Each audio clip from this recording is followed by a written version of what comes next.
this whole centrist versus veteran is bullshit anyway, right? Like, This is the way it should be. Like, we're in dire times. People have two different views of where the country and where states should go, and you should be able to have to fucking make a choice. Do you want point A or point B? And boom.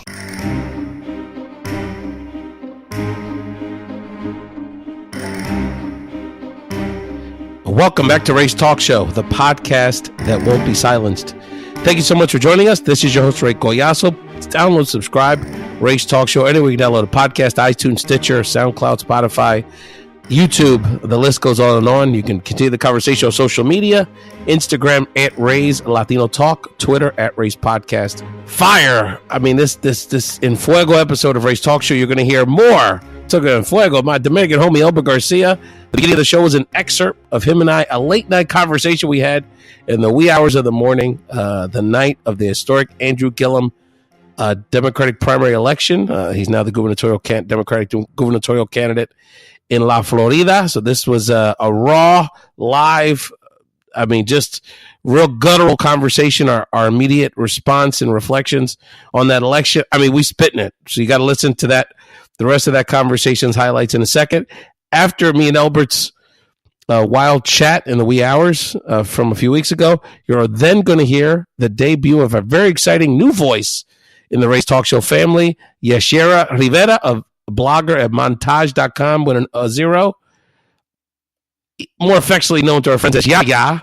Yaya breaks it down about identity, about social media, how to deal with social media haters, some very personal reflections on why she cares about women's health issues, and it's very personal, and even talking about love and some of her amazing memories from this summer, and she's got even some special personal announcements she wants to share.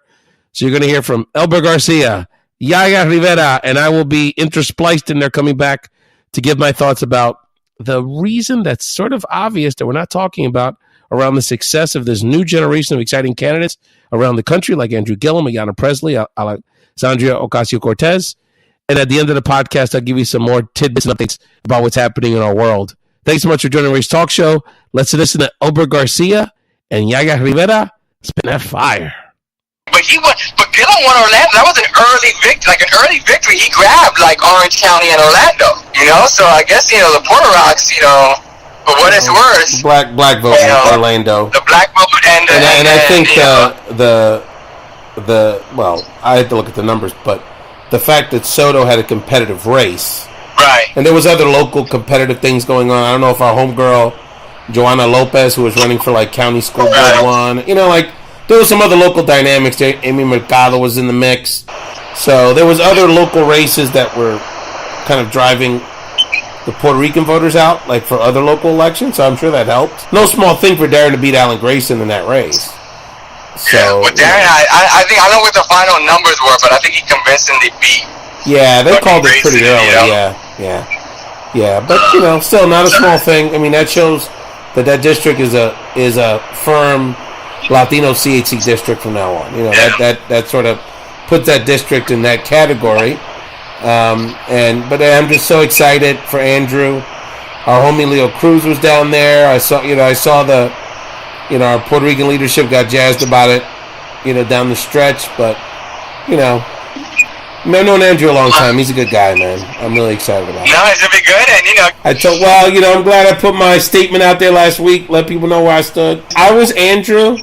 I would call on the debate in every county. Because the more he's going to stand next to this clown, the guy's going to look horrible. He's worse than the Democrats were. I mean, he's horrible. Well, I said to somebody, I was like, you know what? This is the way it should be, right? I mean, like, people were talking about, like, this whole centrist versus veteran is bullshit anyway, right? Like, This is the way it should be. Like, we're in dire times. People have two different views of where the country and where states should go, and you should be able to have to fucking make a choice. Do you want point A or point B? And punto, right? This whole the middle centrist stuff is great for governing. Right, but to actually figure out what the actual vision is going to be, you're going to fucking have to make a choice. And Andrew has shown, not that for some people it's not going to matter, but Andrew has shown that he can govern. Yeah. So I mean, he was in Tallahassee. Tallahassee's not exactly a bastion of liberalism, and he was an effective. He's worked with coalitions. He's gotten people outside of his core base to work with him. So it's not like he's not a hypothetical intellectual working in a legislature. He's an executive. I mean, how bad is DeSantis? I mean, DeSantis doesn't even have form-fitting suits. I mean, how bad is DeSantis gonna look? I mean, but it's basically like white supremacy versus the New South. It's crazy. It's like the ultimate novella, you know? Well, it's gonna be about turnout, right? Because at the end of the day, if you look at like the traditional voters who have voted in these primaries and stuff like that, you know, Gillum is gonna represent things that they don't necessarily like or want, right? And the truth is that like these Republicans are gonna run hard at him, and they're gonna attack him on a bunch of other things too. And again, you know, for some people, some Democrats, you know, a lot of Democrats, you know, are gonna be forced to choose because they're gonna have to say, you know, they're gonna be like, well, he can't win, right? He can't win against fucking DeSantis, right? But again, I think, you know, part of what all these different social justice organizations, all the other places are gonna have to be is to say, look, we can't depend on the party and those people, you know, who make up the Democratic base to lead. Like, we have to lead. Yeah. We have to lead them. And these other folks, you know, in the same way that they would have said to fucking Gillum people, oh, you've got to fall in line with the rest of the party for the good of the party. Well, that's the same shit now, too, right? Like, well, now, motherfucker, you got to do that shit, too. Right? Yes, you have to actually follow the lead of a fucking black man and do something for the party. Right? I think the bad thing in some ways in Florida is that people will always say, well, we had Obama and that didn't, and even among black people, that's going to be, you know, like that's a thing, and that, you know, people will just have to figure out. But at the same time, too, I'm like, you know what? You know, at the end of the day, we're talking about people, and the numbers will bear it out, but at least anecdotally among the people that we did, like he caused people who normally either don't come out or didn't come out 4 years ago, right? Because the truth is that Trump has activated a whole bunch of people, right, that say that they're going to come out in these kind of things, right? And the biggest person, you know who the biggest person who's doing fucking the freaking electric slide, you know who's doing the electric slide? Is Bill fucking Nelson. That motherfucker is like, he is doing everything. He's doing fucking, because he knows that the biggest recipient of a huge voter surge, right, especially among black folk and especially among young people, he is going to be him. Well, right now, today as we speak, I predict a split. Like, gun in my head, I honestly think Scott could win and Andrew could win at the same time. I know that statistically is difficult, but I really believe that's where the momentum is right now. I think you're right. Don't get me wrong. I think you're right because I think Bill Nelson has his own fucking issues. Like, honestly, like, you know, it's crazy, right? Like how inept, because in some ways he's running the same kind of campaign that in some ways like Wayne Graham did, right? Which is basically to say like, oh, I'm gonna ride the coattails of my work and not necessarily deal. And again, making someone like Rick Scott, who people, you know, like Rick Scott's got, you know, like, no, even Republicans don't like him, but he wins close elections. I mean, his two governor races are decided by 1%. Against lousy candidates. Alex Sink, who was terrible, barely lost to him. No, I agree. I think it's the best thing that ever happened to Nelson. Wow. Abrams, Gillum. I mean, you talk about the excitement. I'll tell you what, I've got to get to Central Florida during this. I have to, like in October, I got to spend at least 2-3 days, and I got to be a part of it. My God, this is fucking awesome. It's fucking awesome. People, look, man, people are alive. And I think the good thing that I will say is this. It's not just that he won, right? It's not just that he won, especially in a place like Florida. He won by being unapologetically black, but not necessarily being the black candidate. Amen. That's right. And there's a difference, and there's a difference. So, and I think it allowed everybody to be like, to do stuff, right? To do social polls, for Latinos to do the Chiva bus, to do like, it just allowed people to be that without having to be like, oh, throw up Wakanda signs, you know, do all that kind of other stuff, you know, like, you know, I think that's, you know, like that, and that bodes well for the general election because people can be like, look, we ain't gonna change the script now that we're running in the general election. So it's shit. If we, you know, if he has to drop his, you know, Gillum mixtape after Labor Day, then that's what we'll do. Welcome back to Ray's Talk Show, the podcast that won't be silenced. This is your host, Ray Collazo. Check out Ray's Talk Show everywhere you can download a podcast. Social media at Ray's Podcast. You can email us at podcastrays@gmail.com. That's podcastrays@gmail.com. Today we are blessed to have as my co-host with us today, and a new member of the Ray's Talk Show family, Yaya Rivera. I love that Yaya, girl. That's a real cool nickname. Yashira is a Latina activist and creative who blogs at montage.com. That's montage with a 0. That's right. Yaya, welcome to Ray's Talk Show. Thank you so much for having me. I really appreciate it. And as Yashira came to the opulent Ray's Talk Show studios this evening, it occurred to me that we had never met. But we connected with each other here locally in Philadelphia. We have a lot of mutual friends in the media and activist circles. And you're the kind of person I want to bring to Ray's Talk Show to have these kind of, in the pregame, I'm like, this is the kind of conversation I want to have at Ray's Talk Show.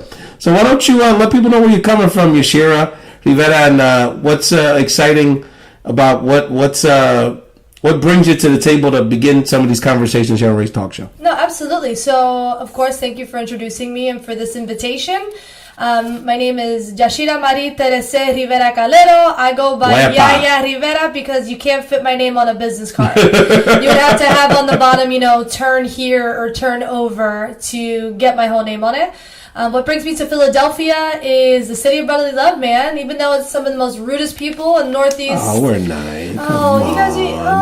You guys are rude here, guys. I mean, I love you. This is why. Well, we all can't be from the Pennsylvania Dutch country. Yeah, I'm so sorry. I know the land of milk and honey out there. And racism. Yes. Don't come here with racism. So that's why you're not there. Yeah, so that's why I'm in Very Philly. Polite racist. Really polite. The ones that, only wear their Confederate flag on their shirt. So, luckily, Philadelphia, I'm allowed to be in an interracial relationship. So this is where I'm here. Yes, I'm in Philly because I went to college in Philly. I love the atmosphere. I love the food. I love the art. I love the music. Despite our rudeness. Yes, I love the nightlife.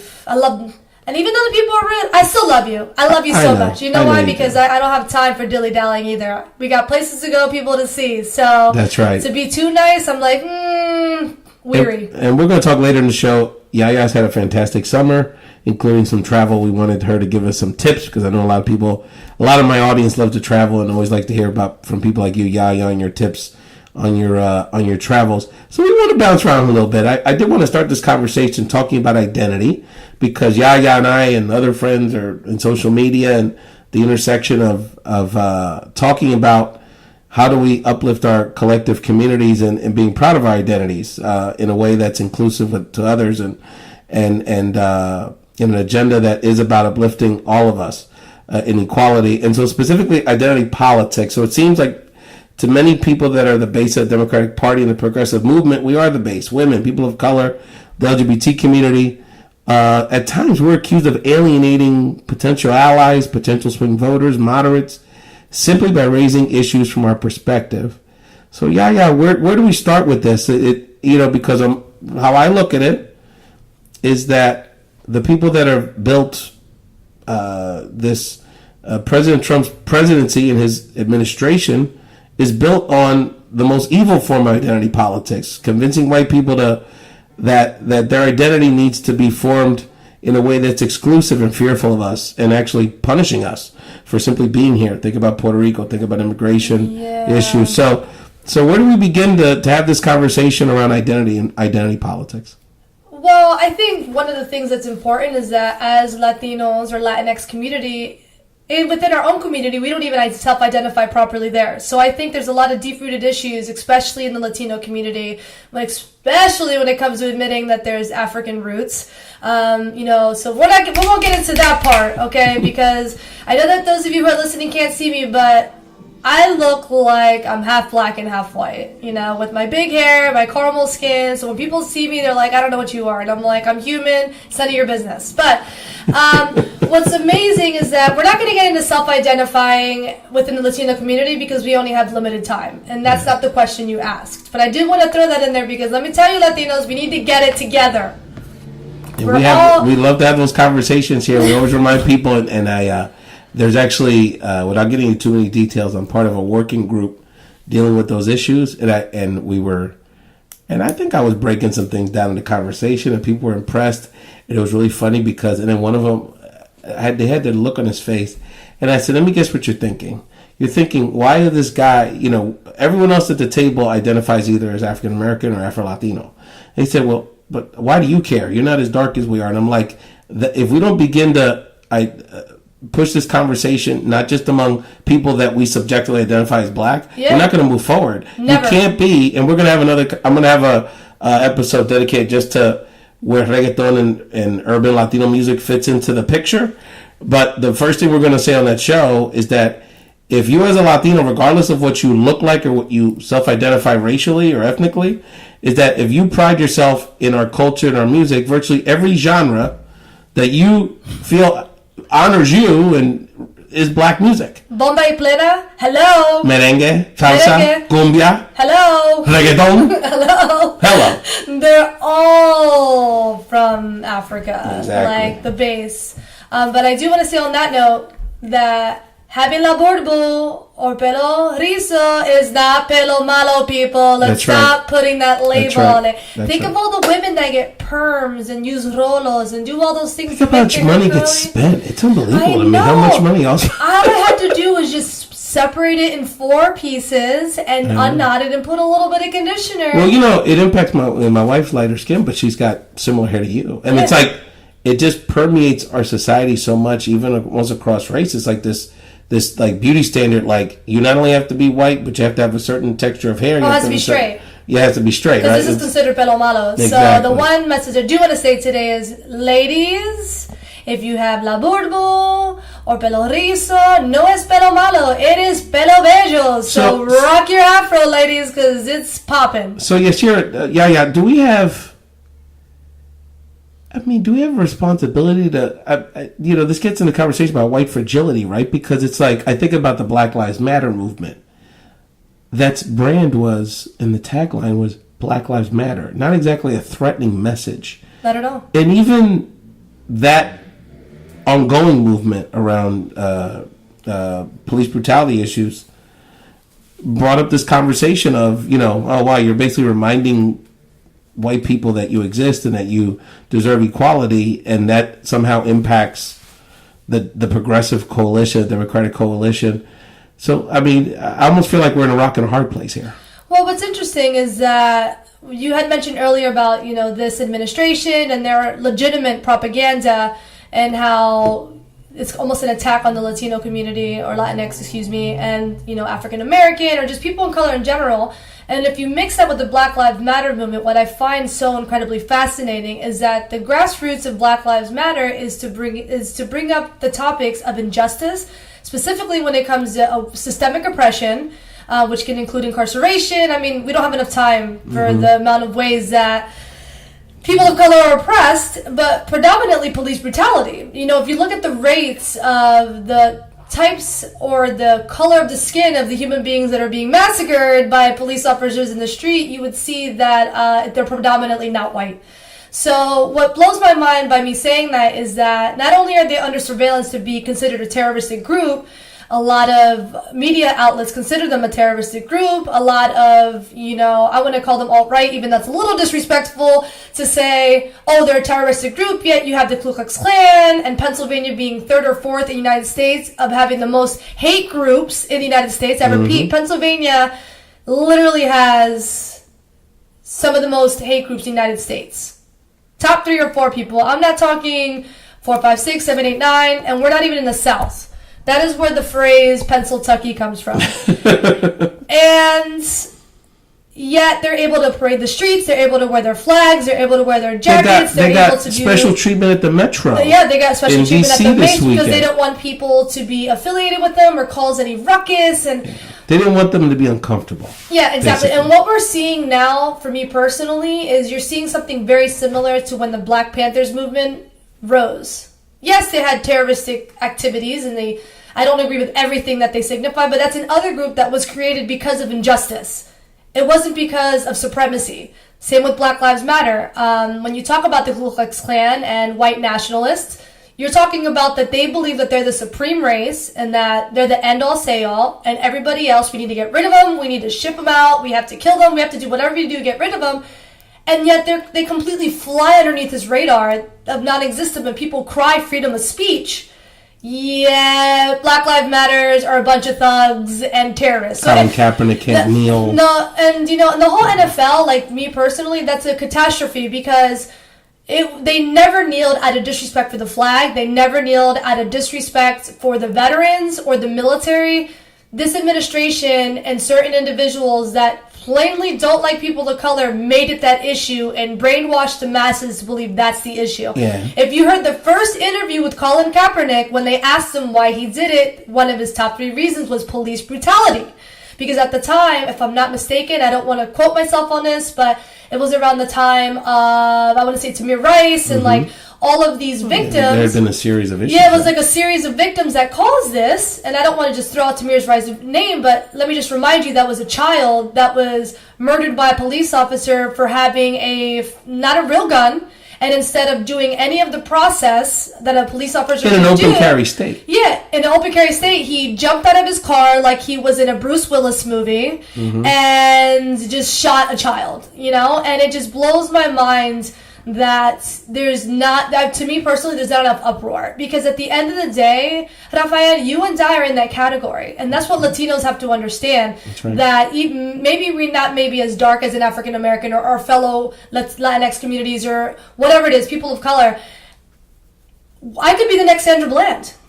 At the end of the day, easily, I could be the next Sandra Bland. Right. And people don't understand that. And I've come to the conclusion in the past year and a half. And if our family was in Puerto Rico, our family could have been getting separated as we speak. No, they would be. And just so you know, our people are being harassed. Our people are being arrested for speaking Spanish in public. They're being asked for identification in public transportation when they speak Spanish. They are being questioned on their citizenship because of their appearance. They're being handcuffed and booked because of legitimate discrimination. And, well, the cops are just doing their job. You know, it's interesting we talk about this because I think about, at times, how some Latinos, and look, we've all kind of done it on some level, thinking about the Puerto Rico issue, sort of like using these identifiers and language to try to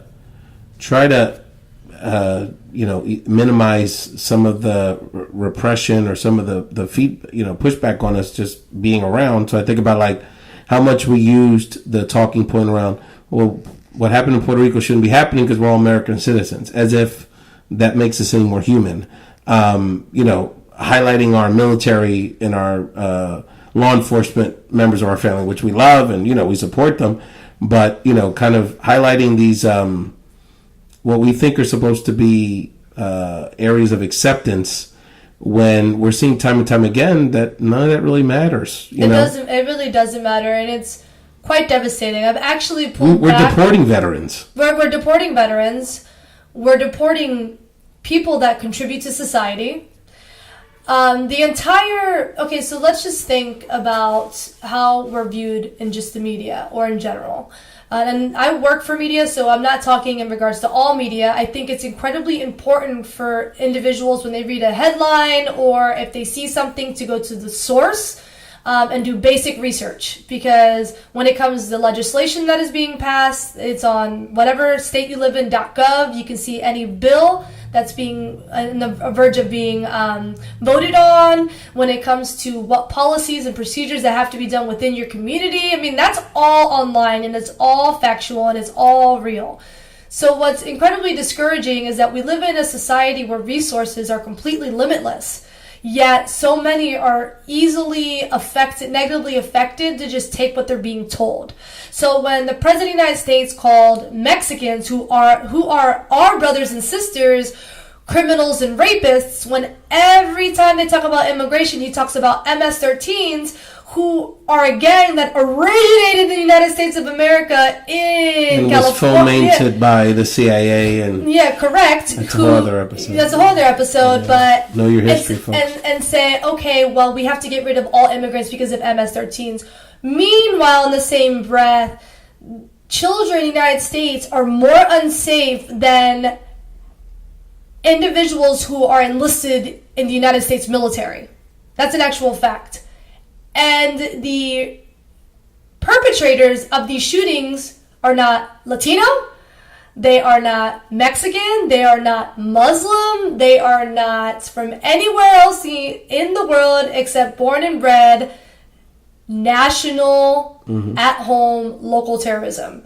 And I know that there's times where some of those individuals have been from other countries, but the majority are Caucasian men born in the United States. So think about that. Your children are more unsafe in a school than military personnel enlisted in the military, yet we're deporting all of those who have nothing to do with such a heinous crimes, and they're physically taken in handcuffs to prison. Meanwhile, if I were to get pulled over at a stop sign, I mean, it's literally Russian roulette. We have to start over. There has to be some type of conversation or movement to really discuss the injustices. Those are examples that I'm using. Sure, they don't have to be compared to one another, but at the end of the day, we're talking about a human life and how invaluable one is to the other simply based off of complexion. And thank you, Yaya, and you'll hear more from Yaya in a moment. She's got a lot to say, and we want to keep hearing about it. Wanted to share a few thoughts before we get back to Yaya Rivera, a few thoughts on what's happening. And some of the dynamics I think we're sort of missing in this discussion about this historic wave of new exciting candidates from our community, like Andrew Gillum, Ayanna Pressley, Alexandria OcasioCortez, my homie, Mr. Garcia out in Arizona, running for governor of Arizona. We got to talk more about my man James Garcia out there, and many other exciting candidates around the country. I knew Andrew was going to win. I bet a lot of people on it. I've got several beers in Washington, D.C. that I'll be consuming over the next few weeks over various bets that I won.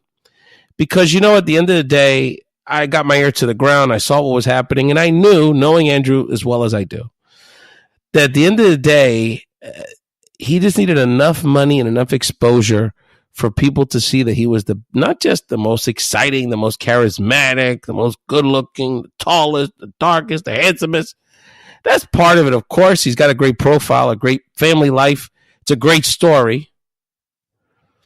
But I knew at the end of the day, people would, if they had a fair understanding of the candidates, would know that he was the most ready to lead. This is a man that not only has all those qualities, the charisma, the story, and everything else. This is a man that has been the mayor of a major city in Florida. This is a man that has been an executive, have built coalitions, shown national leadership in progressive circles as the former executive director of the Young Elected Official Network for People for the American Way. And this is someone that understands and knows the issues and has the courage of his convictions to simply state what he believes with that knowledge. And so thinking about an Ayanna Pressley being the first African-American woman that will be a member of representing Massachusetts in Congress. This is a woman that was one of the rock star congressional staffers when she worked for Senator John Kerry. This is someone that paid her dues again and again and again and again. Alexandria Ocasio-Cortez, someone that got a great personal story, used education as a way to progress in life, got an economics degree from Boston University, could have written her ticket to Wall Street or Silicon Valley, but instead chose to take those talents, take those passions, take that education back to the Bronx to serve her community. So when we talk about, oftentimes we talk about these issues and this wave, this historic wave of our community stepping up and putting a middle finger to political convention, to Democratic Party machineries, to the punditry of basic cable news. Nobody's polling in Creole, French Creole, y'all. There's a society that is assumed to vote, assumed to get involved, and then there's the rest of us. But at the end of the day, we're not supporting enthusiastically people like Stacey Abrams, people like Ben Jealous, people like Alexandria Ocasio-Cortez, and all these other this new generation of candidates because of their ethnic identity. We're supporting them ultimately because they understand the communities that they serve. They're bringing voice, not just voice, to these communities, often forgotten in the political process. But they're showing and ultimately displaying personally the competence that they have, the preparedness that they are prepared to lead, the sheer brilliance of their personalities, and the commitment they have to public service. So when we talk about these things, I just wanted to share with you that let's not overlook the competence that our community brings to the table, and that we simply need platforms and vehicles to show. Let's hear more from Yaya Rivera, and I'll come back to wrap up this edition of Race Talk Show. And we wanted to also touch base a little bit about sort of the state of social media activists, Twitter gangsters, and how it sort of impacts the identity language of this conversation, because thinking about the ongoing by basically, if you want to call it outright to be polite, but basically the haters and the people that Russian bots, the people that are not certainly for the best interest of our community, the attempted demonization of Democratic congressional candidate Alexandria Ocasio-Cortez. Yeah. So first of all, they tried to tag and tried to they tried to really make her like a one-dimensional meme, you know, whether it's sort of trying to create this negative implication around her political affiliation of being calling herself a democratic socialist. They call her dumb. They call her crazy. All of these, you know, a ghetto girl, a fake, you know, they rarely is she acknowledged for the totality of who she is as an educated person, as someone that, you know, if she was from another background, would be applauded for her raising herself up from her bootstraps. Again, what else was she supposed to do? Her parents sacrificed to get education. They were small business owners. She went to an elite school, and then she, instead of cashing out in Wall Street, goes back to her community as an activist and organizer, and is tending bar as she's running for Congress. But again, this going back to this demonizing and how would you say, creating this caricature of what they think we are. And she's been on the front lines of that, and she's handled it very well. So what's your thoughts about how that speaks to the bigger question of how our activist community has to engage in social media? Yeah, so I think it's troublesome in many ways because, yes, she's being attacked because she's Latina. She's being attacked because she's Latina. And she's also being attacked because she's a woman. I think what we have to acknowledge when it comes to politics, women get thrashed simply because they're a woman. And the worst part about that is that the majority of those who are very unfair are women. So we can go to an entire conversation about this as well. This is for another podcast, but women are misogynists too. We have to acknowledge that. Because do I think it would have been different if she was a white woman? Possibly. Not saying or a Latino male? Or a Latino male? Possibly. Those are all possibilities. Because if you see how Hillary Clinton was treated... That's right, yeah. She was annihilated for her appearance, for the way she wears her hair, for the way she does her makeup. There were more headlines in regards to that than there were... And the guy she ran is the biggest slob in the world, you know? No, he's the most fit president. Didn't you know? Like, what? He's the most fit president. I can't believe you can say such a ridiculous thing. I'm telling you. You know, Yaya, it's interesting. You were telling me that with your activism, you get hated on social media. It's interesting. Share with people that experience. No, it's been eye-opening. It's been frustrating. Pero I've always been told by my parents, who support me dearly, that sí se puede. And I want to just start with that in a positive note. But yes, ever since I've moved to Philadelphia, I just want to say I've always been heavily active in the community. I've had volunteered and been committee chair for over 17 organizations. So in the span of maybe the past 10 years, I've been a part of easily 17 organizations, running events or orchestrating events, being a part of drives, finding ways for people to donate money, representing them as a volunteer, as a colleague, as a friend. So I've been heavily involved. I remember my first time I was an activist was when I was walking I was in 8th grade going into 9th grade, and the Ku Klux Klan did a rally at my municipality in the town I grew up in. which is a block away from my high school. So, yes, they had a rally in April of 1999. It was a huge deal. And there's Yashira with her friends. Like, no, my dad picked me up on the way there. So, technically, I was ready to go, but I was picked up. Second time I was an activist, I was 16 years old, and I was up against Westboro Baptist Church in high school. The third time I was an activist, I was 17 years old, roughly that age when Milton Hershey's dream of keeping Hershey's jobs in Hershey, Pennsylvania were taken overseas. And thousands of people lost their job. It was devastating. So I've been a part of this community for quite some time. So let me ask you a question. Yeah. Compare the pushback and the hate that you got then, sort of in the offline world, as it compared to it is now. It's the same. If somebody sees you and knows where your heart is, they feel entitled to say whatever they want. It's the truth. A lot of the times, what I'm told in the community I grew up in, where did you grow up? You don't sound like the other ones. Or you sound so eloquent. Where did you go to school? Now I get phone calls and messages, you ought to be ashamed, you ought to be careful. And because I am a activist when it comes to women's reproductive rights and reproductive justice, and I am a huge advocate for Title X funding, which is federal funding for family planning facilities nationwide. And the reason why that is because 7 years ago, I went to a local, in Central PA, to a local family planning facility to just get my yearly checkup and to get birth control. And the nurse practitioner noticed bruising, knew that I didn't look too good, was like, honestly, I think there's something really wrong with you. You need to admit yourself to a hospital. I'm like, a hospital? I just ran 8 miles this morning. I ate my Wheaties. I feel great. You're wrong. I went to my doctor, got blood drawn. I was told over the phone initially that I was diagnosed with lymphoma and or leukemia.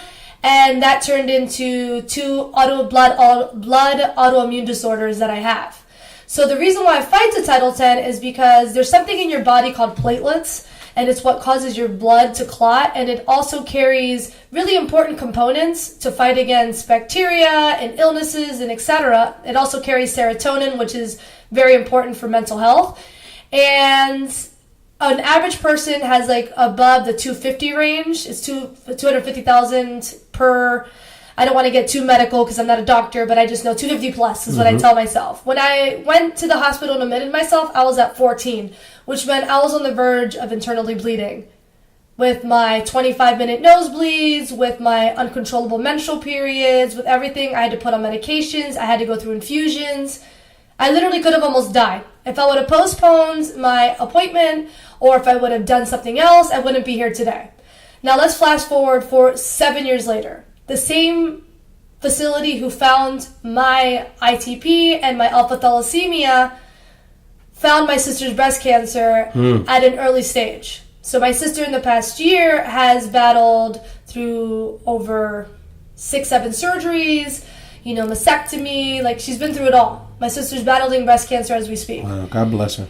And so when I fight for Title X, it's like, these services are very important for the Latino community. It's very important for communities, for those of us who can't afford or have the time to go to a basic doctor. That's right. And I'm glad you brought up that point because so much, if you look sort of behind the policy, right? So even beyond the rhetoric, which in this time period, it's like we've gone behind 50, 60 years in our history. But if you just kind of look at the policy, so when they talk about things like cutting Title X, one of the things that, and we have to elevate this perspective on it, is that it is very much a civil rights issue, of course, for women and poor women, but particularly women of color, because they disproportionately are getting these valuable women's health services through these resources. Yeah, and it's also for men as well. So a lot of the family planning services or facilities that I've been to, that I've gone through and looked at them and spoke to their executives and their board, they provide health, basic health services. Like if you can't afford to go to a primary care physician, they'll try to get you some type of medication for almost anything, It's also for safe sex. You're talking about birth control, condoms, STD and STI testing. You're talking about mental illness. You're talking about addiction. You're talking about diabetes. You're talking about they treat and help and work with all these things. That doesn't even include that the United States of America is one of the leading developing nations that has the highest rate for women mortality rate when they're pregnant and giving birth. So these facilities make sure that women that can't afford these ridiculous services to have a child, that they're being taken care of, that they're being checked up, that they can find a hospital where they can get the right services so they're able to have a healthy baby. And so that's Title 10, and that's why it's so important to me. And I wanted to put a note in there and look, and again, other conversations when it relates to the issue of reproductive rights and abortion, is that the policies you're talking about in supporting Title 10, supporting women's health funding across the spectrum, supporting the Affordable Care Act and the expansion of Medicaid, these programs that more progressive politicians have implemented over the last several years, those programs are the programs that are decreasing the teen pregnancy rate in this country. 100%. Are decreasing the amount of abortions that take place in this country. No, exactly. I had this statistic, and I don't want to quote it, but I'm going to say it anyways. But in the Bible states in areas of the United States, so like Texas, Louisiana, etc. In Texas, because of their very strict abortion laws, they shut down a bazillion.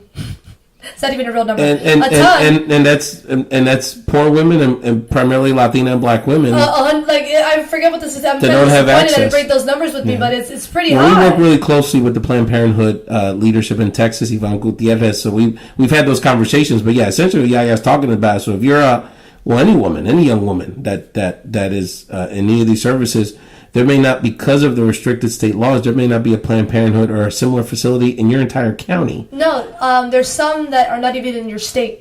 So in Texas, after they did that, their teenage pregnancy rate almost jumped close to 200%. And again, I think it's like 198, but it's pretty high. In other words, it quadrupled, it's crazy. And they're like, well, why are these teenage girls pregnant? Because they don't have access to basic needs. So, and this new propaganda and administration that's happening, they have formatted a mentality that Title 10 means abortion, that Planned Parenthood means abortion. So the facility that I visited, and my sister and I visited, is not a Planned Parenthood. In cities like Philadelphia, there are a plethora of Title 10 funded facilities that are not Planned Parenthood. Planned Parenthood is like the Joel Osteen of the church. Yeah. And then your local pastor or priest or whatever your type of religion is your Title 10 or funded facility. That's right. That's the difference. Community health centers are some of the unsung heroes of our society. Well, that's how we stay alive. That's how people who are underprivileged survive. That is where they get their bread and butter. That is where, if they can't provide it for them or in some way, shape, or form, that is where they go. That is where they go for help. It's literally a hub for everything. And Title 10 funded... And it's one of the rare safe spaces for immigrants in our community. Yeah, of course, because they always have individuals who speak multiple languages and that can help you. So if they don't have it there, they'll help you. And Title 10 funding does not provide funding to abortion. So I have to say that over and over again. You can't just show up to a facility and say, I'm here, and then Title 10 funding gets funneled in. There are instances for, incest, rape, and if the medical condition of the mother is severe, something terrible could happen, that Title 10 funding could be applied. Mm-hmm. But how often is incest, rape, and all these other things easily to prove? Let me ask you a question, Yaya. How, and I know that in your activism that this is, and I'm so glad to hear the backstory about why this particularly so passionate. Again, all the best to your sister. We have so many warriors out there battling this. Shout out to our friend Cindy Ortiz, who's dealing with some very similar health issues, challenges, but she's been kicking cancer in the ass for several years now.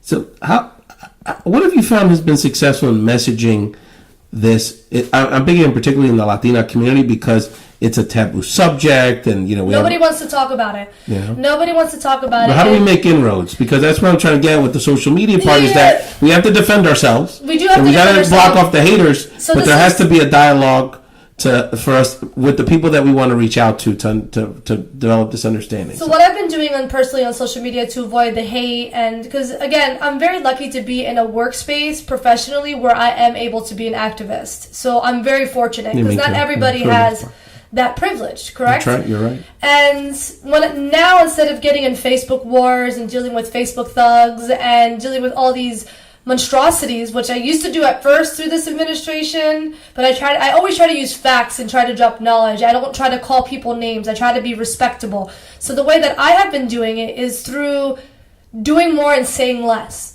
So instead of going on Facebook and getting upset, I show pictures of myself volunteering. I show pictures of myself creating a panel discussion with my co-facilitator of the reproductive justice group we run. I take pictures of other women leaders in the city who want to be a part of a storytelling project that I'm working on. I post articles and tell women this affects you. What's happening in Pennsylvania through these strict laws that have been passed when it comes to abortion affects every woman. It doesn't matter if you can or cannot afford it. It doesn't matter if you go to a regular facility or an establishment that's not Title X affiliated. Like, it affects you. I'm not trying to be crude here, ladies, but if you have a vagina, it affects you. It doesn't matter what ethnicity you are. It doesn't matter what age you are. It doesn't matter what your upbringing is. It doesn't matter what pedestal you sit on. It affects you. So instead of going into these wars and being mean, I put a post like, hey ladies, check this out. Or this is important. If you have, autoimmune disorders like I do, like, you may want to read this, because I'm very open about being an autoimmune warrior. Like, do this and do that. And that's how I've kind of switched it. Okay. Because when I had a letter published in the Philadelphia Inquirer, and that's where I got a lot of my hate mail from, because my email address was present. Letter, yeah. So I got emails about, instead of spending money on your cell phone, you should spend it on yourself, and hate. But I have to be very careful with my activism, because since people are so, I don't want to say uneducated, but so not tuned into the difference between Title X and abortion. And yes, they're affiliated in many ways, but they're not the same thing. I don't want my life to be at risk. I don't want the life of my family to be at risk. I don't want my future husband's life to be at risk. Because unfortunately, in the United States, the people and doctors and those who fight for these rights have been massacred in their churches, in front of their homes, on the way to work. So I have to be very, very careful on how I present myself, the things that I say, being sure that I'm clear, and why I do it. And that's why I always feel it's so important to share my story, because it's personal. At this point, it's 100% personal. And it's relatable. It's 100% relatable. And it gets away from you've hit on so many things, Yaya, and I want to make sure people are listening. You got to rewind this a few times, because first of all, you're taking it away from the rhetoric of issues and politics and talking about it in a way that people relate to. I'm humanizing it. You're humanizing it. That's right. And that's what people, and going back to the beginning of the conversation about Democrats and messaging and identities, that's oftentimes, and some of them are my friends, but people that work in Democratic politics in Washington, they sit around with consultants thinking about taglines, when it's about what you just said. It's about communicating a message that's relatable and understandable and what really impacts real people's lives, And the other part of this is that, from a messaging perspective, healthcare is such an all-encompassing issue.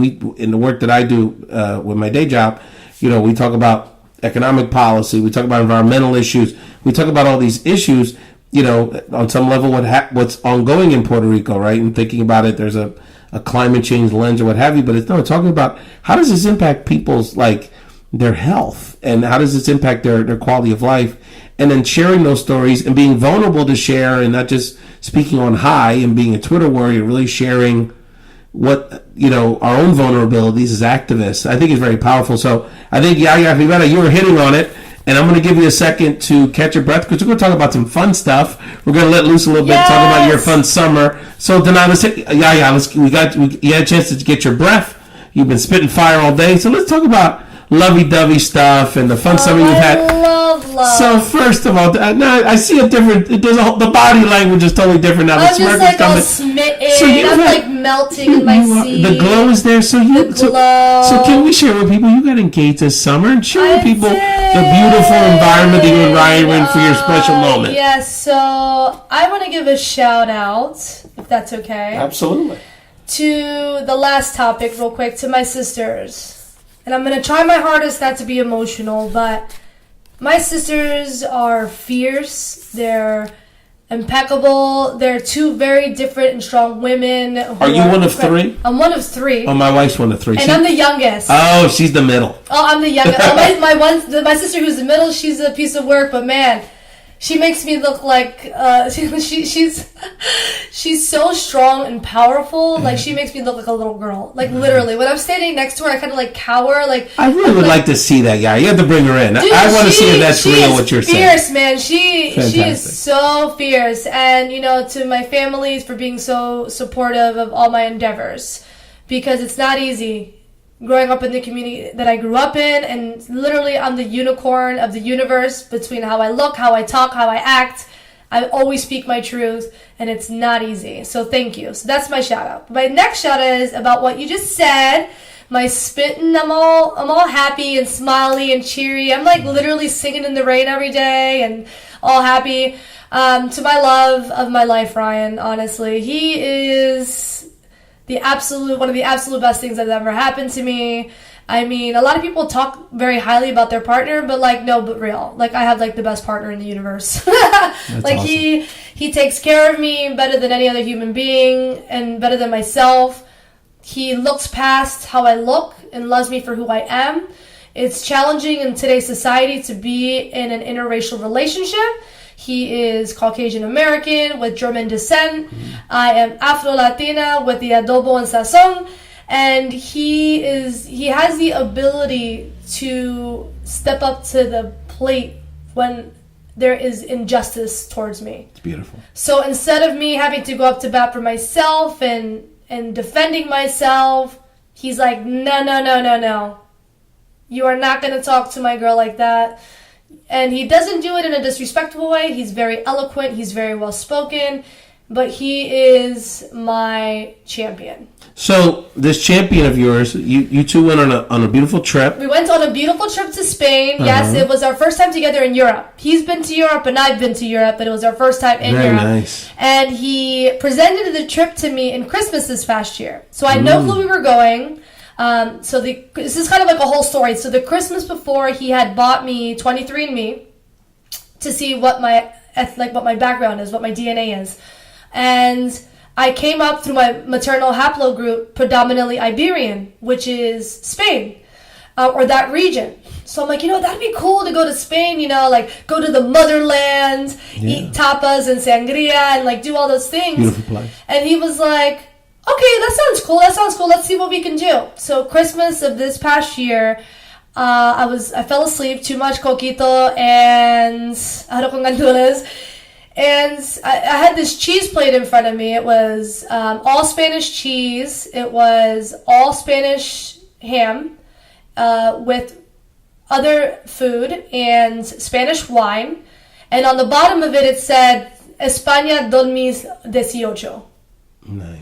And I was reading it. I was like, Spain 2018? I don't know what that means. Like, what is that? And he's like, babe, we're going to Spain. Can I tell you something right now? Yeah. Can I tell you something right now? There's a lot of women out there, and maybe someone that I live with that are just so jealous, because that is really nice. So this was all spontaneous. So when you went to Spain, you didn't realize he was going to pop the question. I had no clue. So incredible. So everybody was like, you had to know. You had so much makeup on. You looked amazing. I'm like, but don't you know me? Like, don't you know me? I like.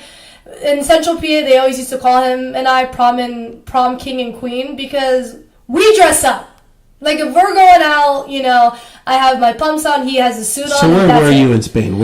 Share the moment where he popped the question. For the first 4, he popped the question on the 5th day. So we were in Barcelona for 4 days. Barcelona, yes. Barcelona with the Catalonians. It's an incredible place. That's probably, Ryan, I'll admit it, it's tied first with New York City. Because he said to me, oh, you always say New York. You always say New York. New York, New York, New York. You haven't been to Europe. You haven't been to Barcelona. Why is Barcelona so incredible for people that never? Barcelona is so incredible because it made me feel like I was home. Everybody speaking Spanish. The hospitality. Everybody's so amable. Like, oh, tú hablas español. Gracias. Mira, tenemos un lugar aquí que tienen vino. You know, I have places here and there and. You should go there, and everybody was just so. It was literally. Did you feel any as a Latina from this part of the world? Did you feel any racism or any? Did you feel surprisingly no? Interesting. Like, because a lot of people told very me, different. Well, some people have felt it, and some people don't. Well, what's crazy is that the first day that we were there, we went to the Park Güell, the Gaudi Park, and the two of the guys were like whispering something, and I knew it was directed towards Ryan and I switched to Spanish and said, "Con permiso, ¿de qué tú hablas?" Oh, tú eres latina. Y yo sé, sí, yo soy puertorriqueña. ¿Tú querías decirme algo? Oh, no, ustedes también. So, it's kind of like one of those interactions. And they're like, oh, we didn't know. And I'm like... And Spain's gotten a lot more diverse now. Well, it is super diverse, but I'm going to use this phrase again, I'm still a unicorn. Yeah. Like, when you look at me, they're like, well, is she black? Is she Middle Eastern? Is she... Yeah, you're in that part of the world. Yeah. You could be from Morocco. I could be from anywhere in that part of the world. So they just had no clue. Yeah. So we took the train from Barcelona to Madrid, and the second day in Madrid, he's like, hey, we're going to, on May 27th, he was like, hey, we're going to go to a really nice restaurant, so I'm going to need you, get dressed, but before that, we're going to have a walk in the major park in Madrid where the Crystal Palace is. And I was like, that sounds cool, so, we're getting dressed, we're getting ready. And he's like, oh, take some pictures of the Crystal Palace. And so I was just being Yashira, because, selfies, pictures, selfie, picture, selfie, picture. I didn't even notice that he was communicating with the videographer and photographer that he set up pre-trip. And it was interesting because he handed the photographer my phone, and I said, well, that's interesting. You picked out the only photographer in Spain to take our picture. At least it's going to be a good one. And then 30 seconds later, he's like, hey, the guy signaled to his professional camera, so can I take a picture? And I said to Ryan, I whispered, like, well, that's creepy, but we look good, so whatever.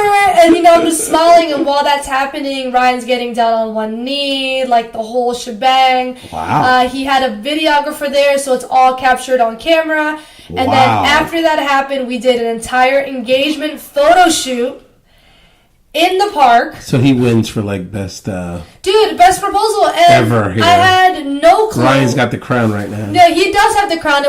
And when I show other people pictures in the video to men that are already engaged or married, they're like, man, I did such a terrible job. I got a homie that did it on he did the same thing. They did a trip to Italy, and he did it a Latino couple, and he did it on some sort of cliff overlooking the ocean.